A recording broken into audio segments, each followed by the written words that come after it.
Next Konzert. Die Zukunft klassischer Musik.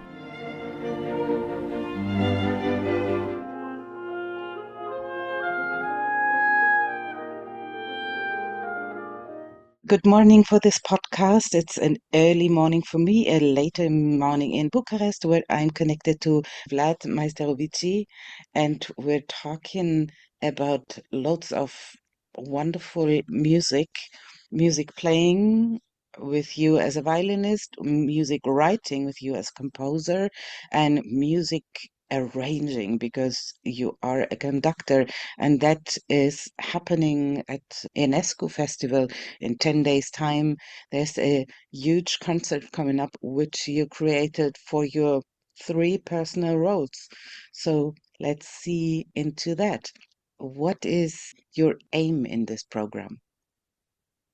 It's a program that brings together a lot of diversity for the audience, I think. You know, if we talk about feeling music in the heart, we talk about having music in our blood, and that is an identity in itself, I think. And this program deals with that from very different composers from different spaces. It's a program that looks very, perhaps, intellectual on paper, but it's more emotional than at first glance. There's a lot of music that has to do with feeling and with unexpected things that happen to us in the concert hall as listeners and as musicians. Connecting to these emotions is something, of course, everybody wishes for, and yet it's the hardest thing to do because you can't force emotions in the listener and not in yourself. And when you're in the middle of your emotions, it's hard to say, yes, that's the emotion I want to show. So, how to prepare that in the right way? I think it has a lot to do with being ready for unexpected things in music, whether we are dealing with a piece that is already known or a piece that is perhaps less known.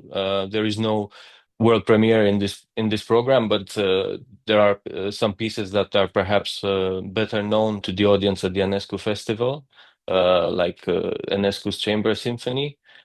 But regardless of the level of awareness, I think what's really important, and as musicians, what we appreciate the most, and also as lovers of music, is to welcome a new kind of feeling in the concert, to be open to experience something unique.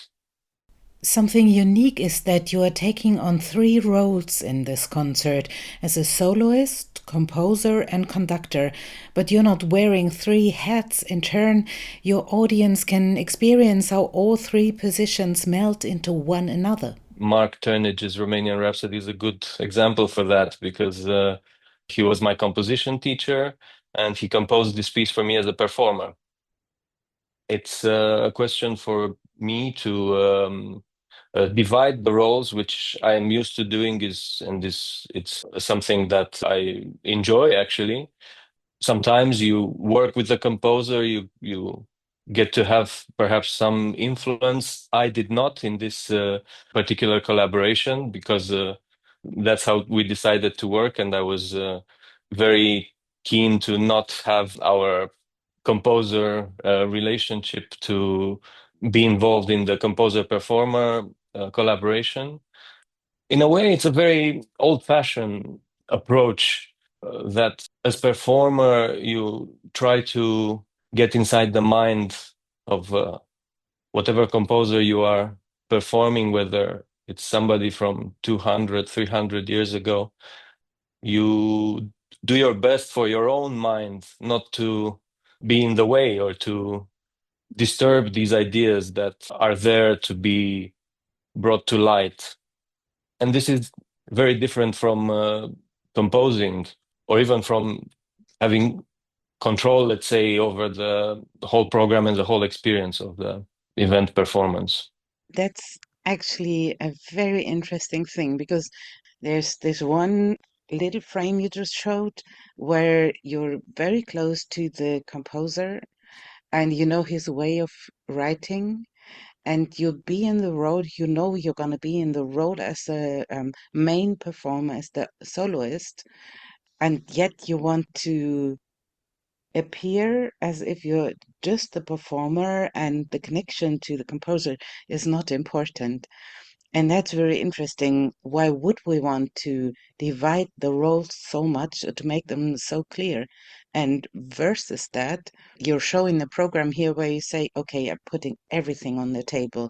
Me as a composer, other composers in their relation to me, my relation to the ensemble, and of course, me as a performer. And I'm wrapping this all together as a conductor. So is the one the more timid and the other the I show everything of myself and I just make myself naked, if you want so? It's just the way I work. It's the method of my work. Sometimes I find it's a challenge to isolate this soloist role because, of course, especially with work like Mark's, my thinking immediately goes to conducting it because I get so fascinated with the structural side of the music. But this particular piece is very emotional and it requires you as a performer to completely abandon yourself to the delivery and to the emotional side. And I find that, of course, I'm not the first one to say this, but I can attest to it that part of performing as an instrumentalist is forgetting all the technical sides and all the structural sides and being completely there on an emotional level, very similar to an actor's performance.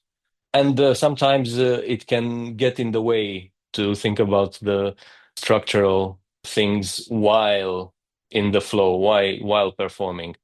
So it's an unusual concert, not the first time I do it, but it's an unusual concert.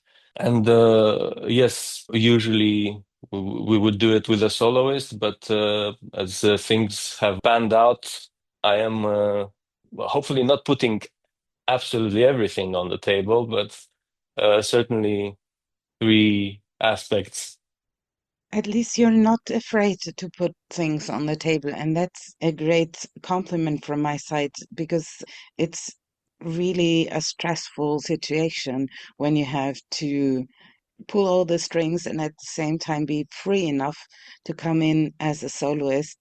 It's not so difficult to lead a group as a soloist. You have done that thousands of times before, but it's like putting up another head when you come in on stage the next moment, because then you're moving from the entrepreneur into the soloist role. And then I'm always interested in how that works. Leading from the violin, I think, is a huge, maybe the biggest privilege because the relationship with the colleagues is very special. It's not only your ideas that you put across, you also play a central role for the duration of the piece. And whereas conducting and actually similar to composing is more about trust because you're not actually making any sounds. It's creating that trust with their colleagues so that your ideas are amplified and brought into reality as a group or also as individual musicians. This, I would say, is a main difference. You're bringing to Bucharest an ensemble that is dear to you, that you've worked with a lot, and it's not Romanian at all. It comes from the Netherlands, the new European ensemble. What's your experience with them? Are they friends, colleagues, or just a fine new music ensemble?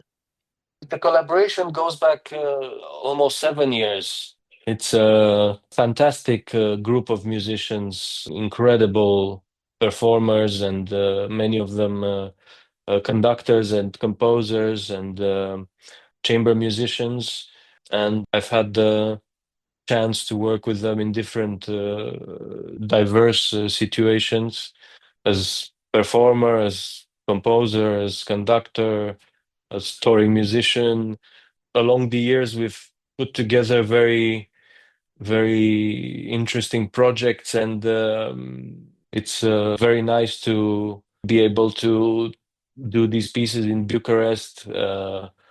Mark Turnage, Romanian Rhapsody, has had a Romanian premiere a few years ago, but this is the first time in Bucharest. And of course, it's by the ensemble for which it was written. My Metamorphose after MC Escher also. So there are two works that were written for the ensemble that they are playing themselves in the festival. And the Enescu Chamber Symphony is, I think, the perfect connection we can make with history.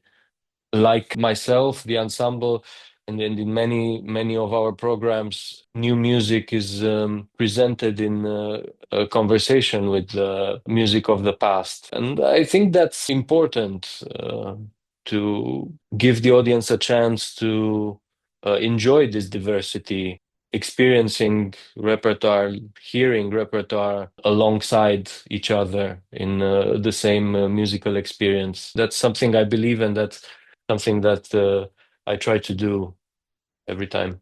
Let's look into the program together now.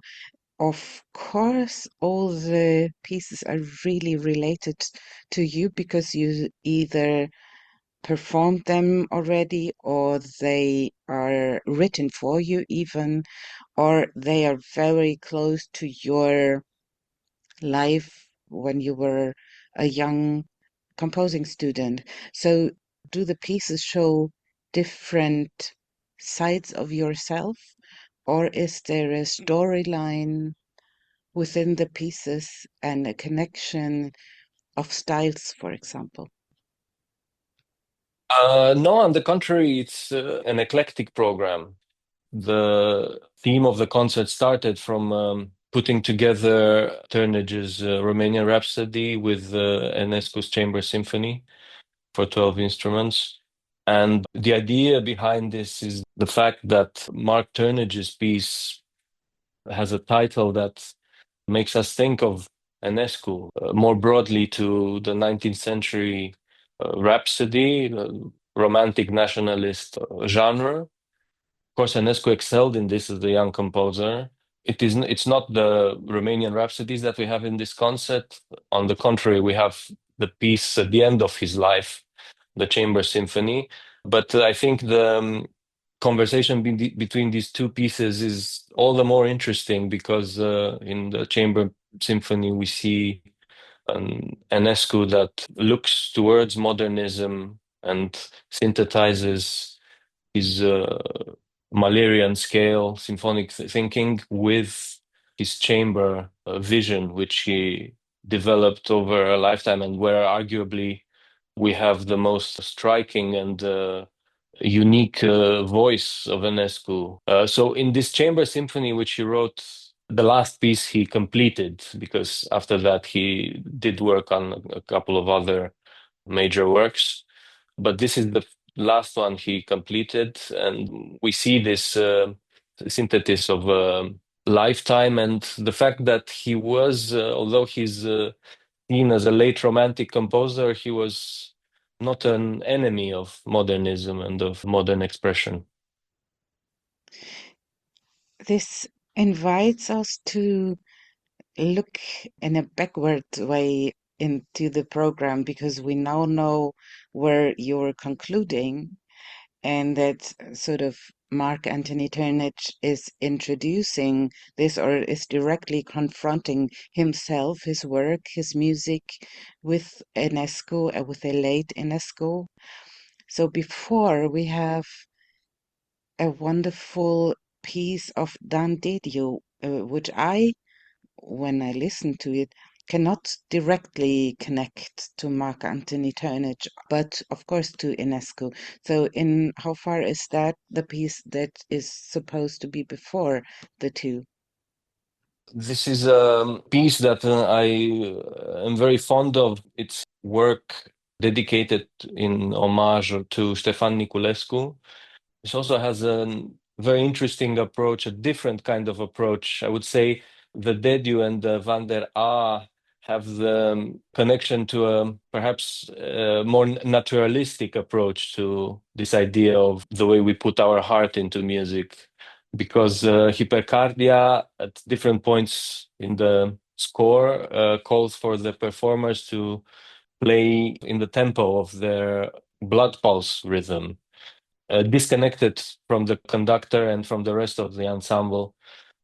This is the music where we connect also in this way with the performance on stage, on a human, naturalistic way.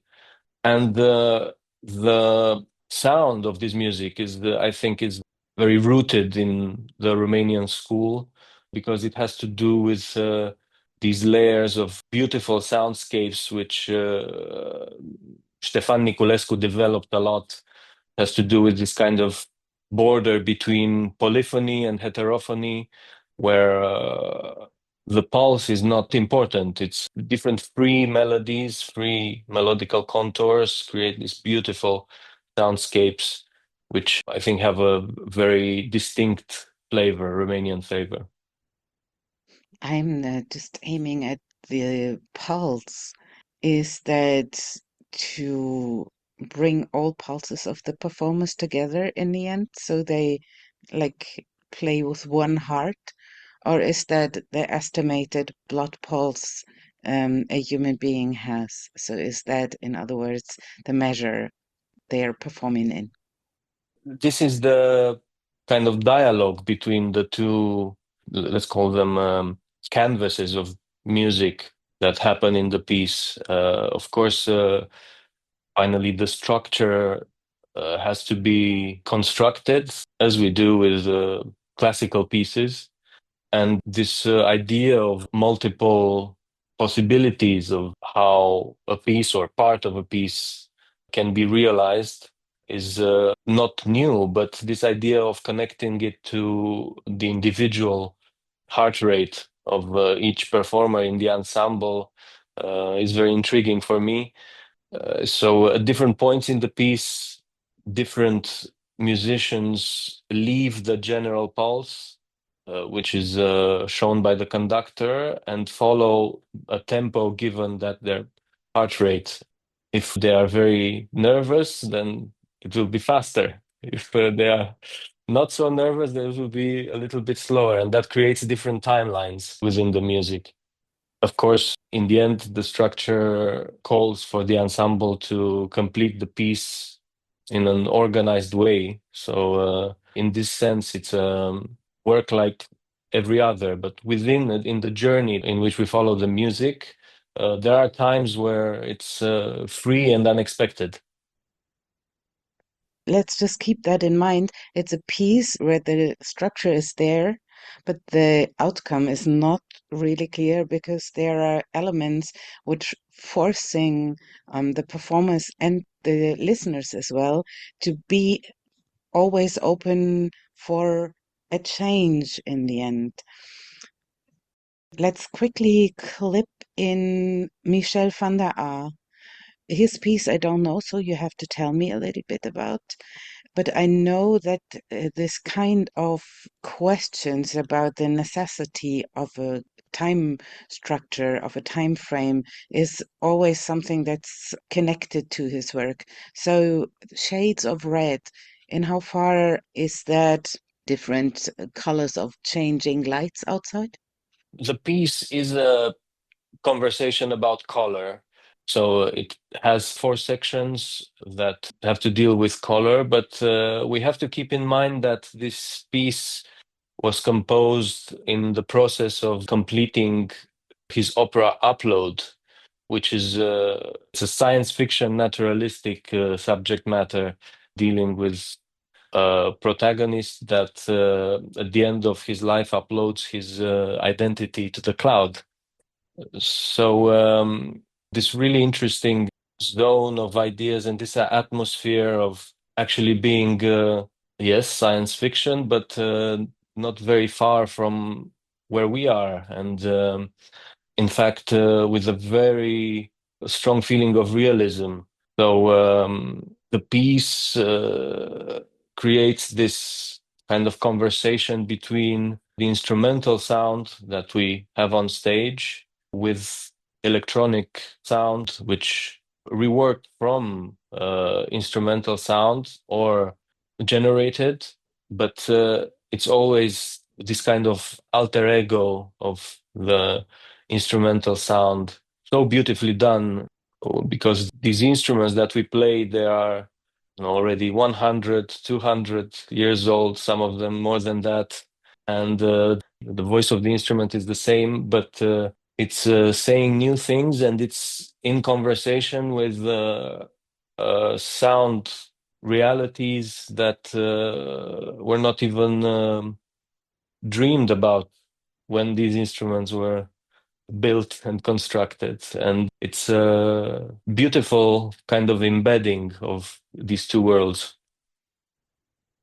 Even before comes your own work, a challenging question to see what we will have heard afterwards, and then linking this to what we will hear in the beginning of the concert of your work. But it will make sense because your work is connected to MC Escher and his paintings and figures, which are not connected to time and not connected to space, because whatever angle you look at it, it seems like a structure, but it never is, because the structure then, in an illogical way, moves in a different dimension. If we think of MC Escher, we have staircases that lead to the up, and suddenly we find us moving backwards above our own heads when we would walk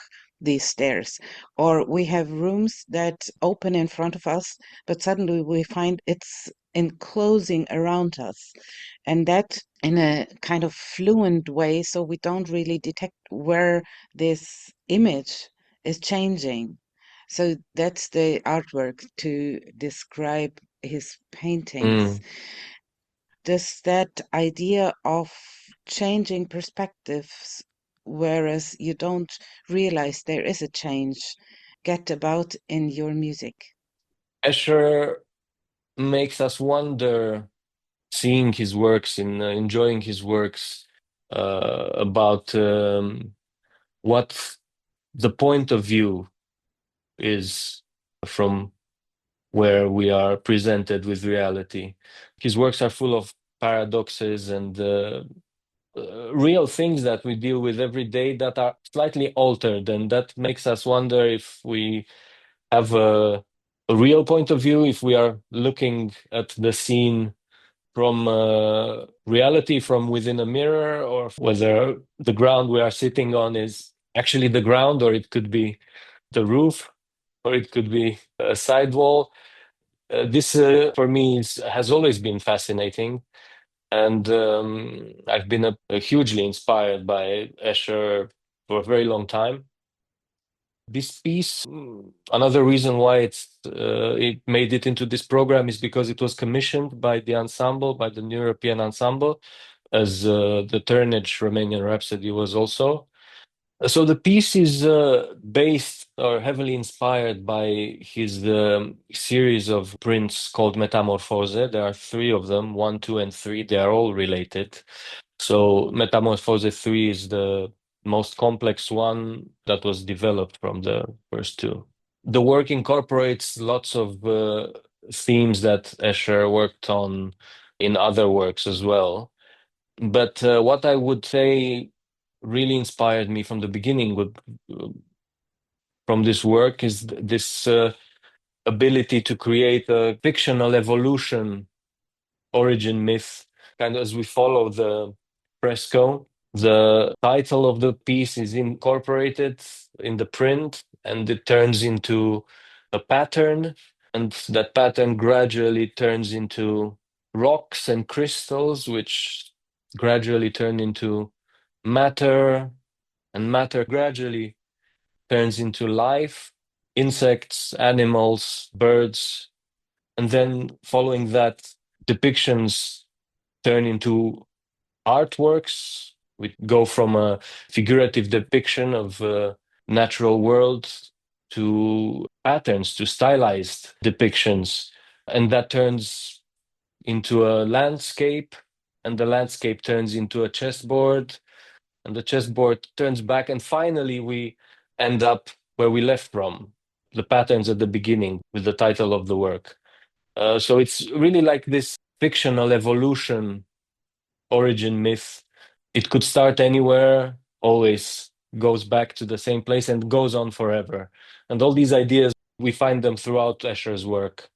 So that's really the framework that inspired me to many musical connections between Escher's themes and my music. There is a form of connection with Bach and with even older ars subtilior composers, because the piece in a similar sense to Escher's Metamorphose incorporates, it's a kind of meta look on the form of a piece of music and the act of making music, if you want, because the event of the performance with all its ceremony is part of the development.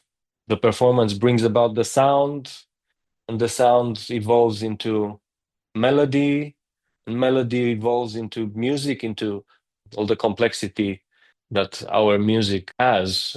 And the music evolves into an homage to great artists, and the homage evolves into an event, and we're back at the beginning. It's like a Mobius strip where, as we travel through the timeline of the piece, we end up at a point where the line twists, and although we're in the same place, we're in a different realm, let's say. It's in fact an impossibility, as Escher presents us, but it's only a game, as Escher put it. His art is just a game, a very serious game, and I think that's very true about music also.